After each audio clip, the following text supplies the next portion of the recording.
ng trabaho natin. Siyempre gumawa tayo ng ibang pagkakitaan, sideline, extra income, di ba? So after ng trabaho ko, itong ginagawa ko pagkatapos po ng trabaho ko, pag-off ko. Kasi hanggang ano lang naman kami, hanggang hapon lang sa trabaho ko. May marami pang pwedeng pagkakitaan dito sa Manila pag masipag ka lang. May papakita ko lang sa inyo. Ayan, nandito ako sa, hindi ito probinsya, Manila din to. Ayan, marami ka dito pwedeng pagkakitaan. Pakita natin, ayan ha. Ayan. Ayan. Ayan siya. Napapunta na ako. Medyo matubig eh. Ayan oh.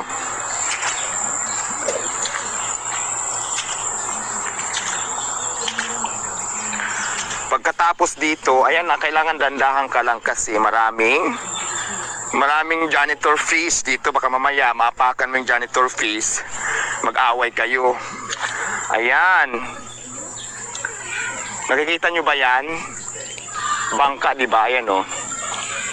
Bangka, yung bangka na yan, puro kangkong yung laman niya. Ayun. Ayoko nang pumunta doon kasi nakaputi ako ng damit. Ayan po, nakikita nyo yan, ayan. Pagkatapos po niyan ay binibinta ko yan. Dito na tayo, mga kangkong yan guys oh. Kangkong yan. Pero syempre kailangan doon tayo kumuha sa gitna dahil nga malalaki yung kangkong doon kumpara dito sa gilid. Dito maliliit yung kangkong, ayan oh. Maliliit yung kangkong. Sa gitna medyo malalaki at saka malulusog, ay doon ako kumukuha.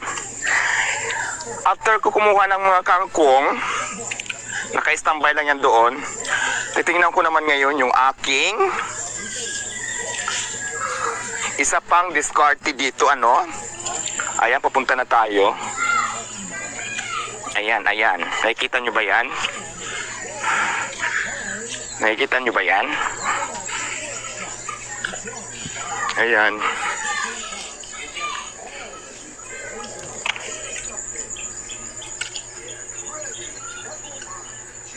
Ayan, yung umuusok na yan, hindi yan vulkan guys ha. Ano yan, uling. Ganyan mag-uling, tinatakpan yan.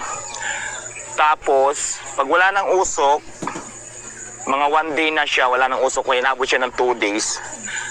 Tatanggalin na yan yung mga nakalagay sa taas. Kasi tatanggalin na yung uling. Pero kailangan muna wala na siyang apoy para make it sure na maging uling na siya, hindi siya kahoy hindi siya kahoy. Ayan. Dito sa baba, ayan. Pasingawan din to, may umuusok din dito.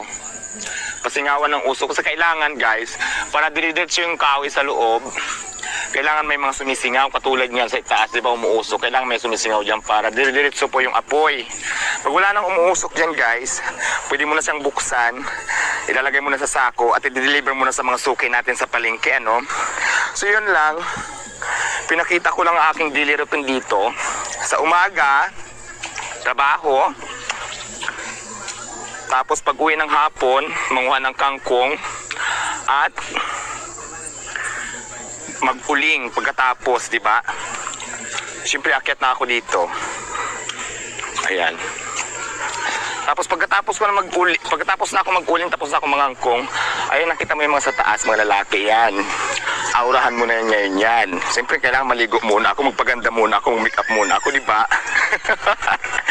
So paano guys? Ayan, pinasilip ko lang sa inyo, no, yung mga daily routine natin dito. So ayan, yun lang. Baguo. May aura, di ba? Dito probinsya, nasa Manila ito. Hulaan nyo na lang kung saan ito. Bye-bye.